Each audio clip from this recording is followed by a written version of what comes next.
أعوذ بالله من الشيطان الرجيم بسم الله الرحمن الرحیم. میرے بزرگوں، عزیزوں، دوستوں، ساتھیوں، السلام علیکم ورحمۃ اللہ وبرکاتہ. آج ہم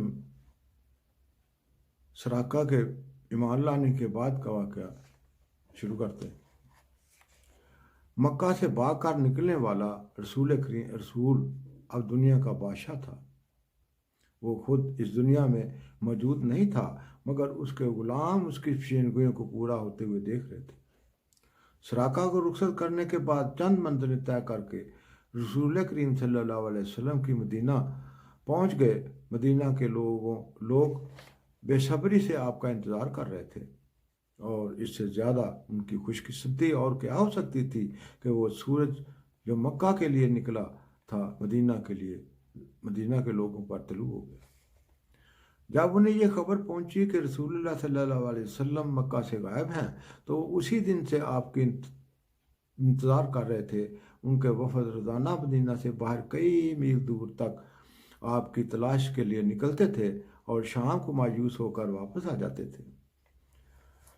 جب آپ مدینہ کے پاس پہنچے تو آپ نے فیصلہ کیا کہ آپ قبا میں جو مدینہ کے پاس ایک گاؤں تھا ٹھہریں. ایک یہودی نے آپ کی اونٹنیوں کو آتے دیکھا تو سمجھ گیا کہ یہ قافلہ محمد رسول اللہ صلی اللہ علیہ وسلم کا ہے. وہ ایک ٹیلے پر چڑھ گیا اور اس نے آواز دی، اے قبیلہ کی اولاد، قبیلہ مدینہ والوں کی ایک وادی تھی، تم جس کے انتظار میں تھے آ گیا ہے. اس آواز کے پہنچتے ہی مدینہ کا ہر شخص قبا کی طرف دوڑ پڑا. قبا کے باشندے اس خیال سے کہ خدا کا نبی ان میں ٹھہرنے کے لیے آیا ہے خوشی سے پھولے نہ سما رہے تھے.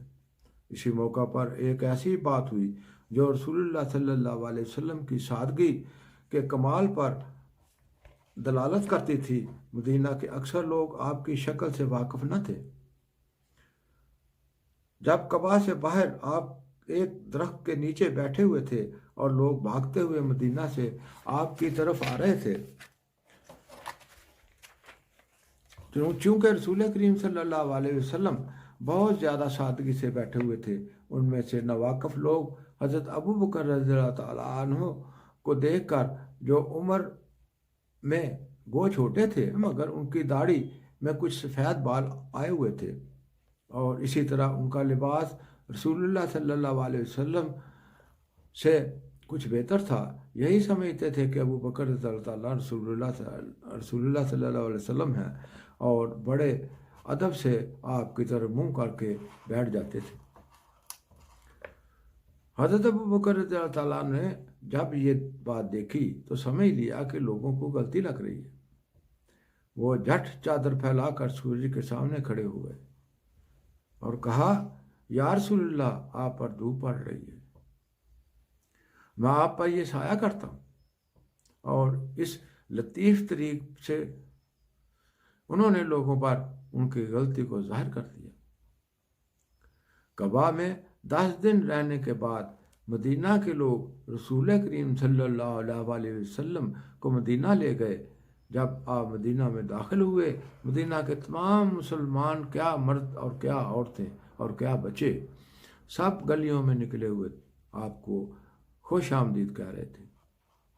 سچے بچے اور عورتیں یہ شعر گا رہے تھے، یعنی 14ویں رات کا چاند ہم پر وداع کے موڑ سے چڑھا ہے، اور جب تک خدا کی طرف بلانے والا دنیا میں کوئی موجود رہے، ہم پر اس احسان کا شکریہ ادا کرنا واجب ہے.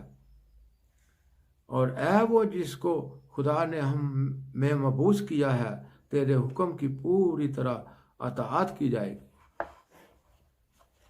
رسول کریم صلی اللہ علیہ وسلم جس جہت سے مدینہ میں داخل ہوئے تھے وہ مشرقی جہت نہیں تھی، مگر 14ویں رات کا چاند تو مشرق سے چڑھا کرتا ہے. پس مدینہ کے لوگوں کا اشارہ اس بات کی طرف تھا کہ اصل چاند تو روحانی چاند ہے. ہم اس وقت تک اندھیرے میں تھے، اب ہمارے لیے چاند چڑھا ہے، اور چاند بھی اس جہت سے چڑھا ہے جدھر سے وہ چڑھا نہیں کرتا۔ یہ پیر کا دن تھا جب رسول کریم صلی اللہ علیہ وسلم مدینہ میں داخل ہوئے، اور پیر ہی کے دن آپ غار سور سے نکلے تھے۔ اور یہ عجیب بات ہے کہ پیر ہی کے دن مکہ آپ کے ہاتھ پر فتح ہوا۔ جب آپ مدینہ میں داخل ہوئے، ہر شخص کی یہ خواہش تھی کہ آپ اس کے گھر میں ٹھہریں۔ جس گلی میں سے آپ کی اونٹنی گزرتی تھی، اس گلی کے مختلف خاندان اپنے گھروں کے آگے کھڑے ہو کر رسول اللہ صلی اللہ علیہ وسلم کا استقبال کرتے تھے اور کہتے تھے، یا رسول اللہ، یہ ہمارا گھر ہے اور یہ ہمارا مال ہے اور یہ ہماری جانیں ہیں جو آپ کی خدمت کے لیے حاضر ہیں، یا رسول اللہ، اور ہم آپ کی حفاظت کرنے کے قابل ہیں، آپ ہمارے ہی پاس ٹھہریں۔ بعض لوگ جوش میں آگے بڑھتے اور آپ کی اونٹنی کی باگ پکڑ لیتے تاکہ آپ کو اپنے گھر میں اتروا لیں، مگر آپ ہر ایک شخص کو یہی جواب دیتے تھے کہ میری اونٹنی کو چھوڑ دو، یہ آج خدا تعالیٰ کی طرف سے مامور ہے، یہ وہیں کھڑی ہوگی جہاں خدا تعالیٰ کا منشا ہوگا۔ آخر مدینہ کے ایک سرے پر بنو نجار کے یتیموں کی ایک زمین کے پاس جا کر اونٹنی ٹھہر گئی۔ آپ نے فرمایا، خدا تعالیٰ کا یہی منشا معلوم ہوتا ہے کہ ہم یہاں ٹھہریں۔ پھر فرمایا، یہ زمین کس کی ہے؟ زمین کچھ یتیموں کی تھی۔ ان کا ولی آگے بڑھا اور اس نے کہا کہ یا رسول اللہ، یہ فلاں فلاں یتیم کی زمین ہے اور آپ کی خدمت کے لیے حاضر ہے۔ آپ نے فرمایا، ہم کسی کا مال مفت نہیں لے سکتے۔ آخر اس کی قیمت مقرر کی گئی اور آپ نے اس جگہ پر مسجد اور اپنے مکانات بنانے کا فیصلہ کیا۔ حضرت ایوب انصاری کے مکان پر قیام کیا۔ اس کے بعد آپ نے فرمایا، سب سے قریب گھر کس کا ہے؟ ابو ایوب انصاری آگے بڑھے اور کہا، یا رسول اللہ، میرا گھر سب سے قریب ہے اور آپ کی خدمت کے لیے حاضر ہے۔ آپ نے فرمایا، گھر جاؤ اور ہمارے لیے کوئی کمرہ تیار کرو۔ ابو ایوب کا مکان 2 منزلہ تھا۔ انہوں نے رسول اللہ صلی اللہ علیہ وسلم کے لیے اوپر کی منزل تجویز کی، مگر آپ نے اس خیال سے کہ ملنے والوں کو تکلیف ہوگی، نچلی منزل پسند فرمائی۔ انصار کو رسول اللہ صلی اللہ علیہ وسلم کی ذات سے جو شدید محبت پیدا ہو گئی تھی، اس کا مظاہرہ اس موقع پر بھی ہوا۔ رسول اللہ صلی اللہ علیہ وسلم کے اصرار پر حضرت ابو ایوب انصاری مان تو گئے کہ آپ نچلی منزل میں ٹھہریں، لیکن ساری رات میاں بیوی اس خیال سے جاگتے رہے کہ رسول کریم صلی اللہ علیہ وسلم ان کے نیچے سو رہے۔ پھر وہ کس طرح اس بے ادبی کے مرتکب ہو سکتے تھے کہ وہ چھت کے اوپر سوئیں؟ رات کو ایک برتن پانی کا گر گیا تو اس خیال سے کہ چھت کے نیچے پانی نہ ٹپک جائے، حضرت ایوب نے دوڑ کر اپنا لحاف اس پانی پر ڈال کر پانی کی رطوبت کو خشک کیا۔ صبح کے وقت پھر وہ رسول اللہ صلی اللہ علیہ وسلم کی خدمت میں حاضر ہوئے اور سارے حالات عرض کیے، جس پر رسول کریم صلی اللہ علیہ وسلم نے اوپر جانا منظور فرمایا۔ حضرت ابو ایوب انصاری روزانہ کھانا تیار کرتے اور آپ کے پاس بھجواتے، پھر جو آپ کا بچا ہوا کھانا آتا وہ سارا گھر کھاتا۔ کچھ دنوں کے بعد اصرار کے ساتھ باقی انصار نے بھی مہمان نوازی میں اپنا حصہ طلب کیا، اور جب تک رسول اللہ صلی اللہ علیہ وسلم کے اپنے گھر کا انتظام نہ ہوا، باری باری مدینہ کے مسلمان آپ کے گھر میں کھانا پہنچاتے رہے۔ مدینہ کی ایک بیوہ عورت کا ایک ہی لڑکا انس نامی تھا. اس کی عمر 8 سال تھی. وہ اسے رسول اللہ صلی اللہ علیہ وسلم کی خدمت میں لائیں اور کہا کہ یا رسول اللہ، میرے اس لڑکے کو اپنی خدمت کے لیے قبول فرمائیں. وہ عورت اپنی محبت کی وجہ سے اپنے لڑکے کو قربانی کے لیے پیش کر رہی تھی، لیکن اسے کیا معلوم تھا کہ اس کا لڑکا قربانی کے لیے نہیں بلکہ ہمیشہ کی زندگی کے لیے قبول کیا گیا ہے. انس رضی اللہ تعالیٰ عنہ رسول اللہ صلی اللہ علیہ وسلم کی صحبت میں اسلام کے بہت بڑے عالم ہوئے اور آہستہ آہستہ بہت بڑے مالدار ہو گئے. انہوں نے 100 سال سے زیادہ عمر پائی اور اسلامی بادشاہت میں بہت عزت کی نگاہ سے دیکھے جاتے تھے. انس رضی اللہ تعالیٰ عنہ کا بیان ہے کہ میں نے چھوٹی عمر میں رسول اللہ صلی اللہ علیہ وسلم کی خدمت کا شرف حاصل کیا اور آپ کی زندگی تک آپ کے ساتھ رہا. کبھی آپ نے مجھ سے سختی کے ساتھ بات نہیں کی، کبھی جھڑکی نہیں دی، کبھی کسی ایسے کام کے لیے نہیں کہا جو میری طاقت سے باہر ہو. رسول اللہ صلی اللہ علیہ وسلم کی وہ قیام مدینہ کے ایام میں صرف انس سے خدمت لینے کا موقع ملا، اور انس رضی اللہ تعالیٰ عنہ کی شہادت اس بارہ میں آپ کے اخلاق پر نہایت تیز روشنی ڈالنے والی ہے.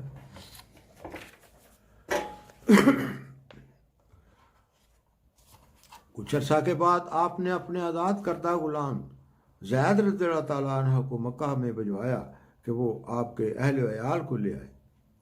چونکہ مکہ والے اس اچانک ہجرت کی وجہ سے کچھ گھبرا گئے تھے، اس لیے کچھ عرصہ تک مظالم کا سلسلہ بند رہا، اور اسی گھبراہٹ کی وجہ سے وہ رسول کریم صلی اللہ علیہ وسلم اور حضرت ابو بکر رضی اللہ تعالیٰ عنہ کے خاندان کے مکہ چھوڑنے میں مزاحم نہیں ہوئے، اور یہ لوگ خیریت سے مدینہ پہنچ گئے. اس عرصہ میں جو زمین رسول اللہ صلی اللہ علیہ وسلم نے خریدی تھی، سب سے پہلے وہاں آپ نے مسجد کی بنیاد رکھی، اور اس کے بعد اپنے لیے اور اپنے ساتھیوں کے لیے مکان بنوائے جس پر کوئی 7 مہینے کا عرصہ لگا. مدینہ میں آپ کے داخلے کے بعد چند ہی دن میں مدینہ کے مشرق قبائل میں سے اکثر لوگ مسلمان ہو گئے. جو دل سے مسلمان نہ ہوئے تھے وہ ظاہری طور پر مسلمانوں میں شامل ہو گئے، اور اس طرح پہلی دفعہ مسلمانوں میں منافقوں کی ایک جماعت قائم ہوئی، جو بعد کے زمانہ میں کچھ تو سچے طور پر ایمان لے آئی اور کچھ ہمیشہ مسلمانوں کے خلاف منصوبے بناتی رہی. کچھ لوگ ایسے بھی تھے جو ظاہر میں بھی اسلام نہ لائے، مگر یہ لوگ مدینہ میں اسلام کی شوق کو برداشت نہ کر سکے اور مدینہ سے ہجرت کر کے مکہ چلے گئے. اس طرح مدینہ دنیا کا پہلا شہر تھا جس میں خالصتاً خدا واحد کی عبادت قائم کی گئی. یقیناً اس وقت دنیا کے پردہ پر اس شہر کے سوا اور کوئی شہر یا گاؤں خالصتاً خدا واحد کی عبادت کرنے والا نہیں تھا. محمد رسول اللہ صلی اللہ علیہ وسلم کے لیے یہ کتنی بڑی خوشی اور ان کے ساتھیوں کی نگاہوں میں یہ کتنی عظیم الشان کامیابی تھی کہ مکہ سے ہجرت کرنے کے چند دنوں بعد ہی خدا تعالیٰ نے ان کے ذریعے سے ایک شہر کو پورے طور پر خدا قادر کا پرستار بنا دیا تھا، جس میں اور کسی بت کی پوجا نہیں کی جاتی تھی، نہ ظاہری بت کی نہ باطنی بت کی. لیکن اس تبدیلی سے یہ نہیں سمجھنا چاہیے کہ مسلمانوں کے لیے اب امن آ گیا تھا. مدینہ میں عربوں میں سے بھی ایک جماعت منافقوں کی ایسی موجود تھی جو آپ کی جان کی دشمن تھی، اور یہود بھی ریشہ دوائیاں کر رہے تھے. چنانچہ اس خطرہ کو محسوس کرتے ہوئے آپ خود بھی چوکس رہتے تھے اور اپنے ساتھیوں کو بھی چوکس رہنے کی تلقین کرتے. شروع میں بعض دن ایسے بھی آئے کہ آپ کو رات بھر جاگنا پڑا. ایک دفعہ ایسی ہی حالت میں جب آپ کو جاگتے رہنے سے تھکان محسوس ہوئی تو آپ نے فرمایا اس وقت کوئی مخلص آدمی پہرا دیتا تو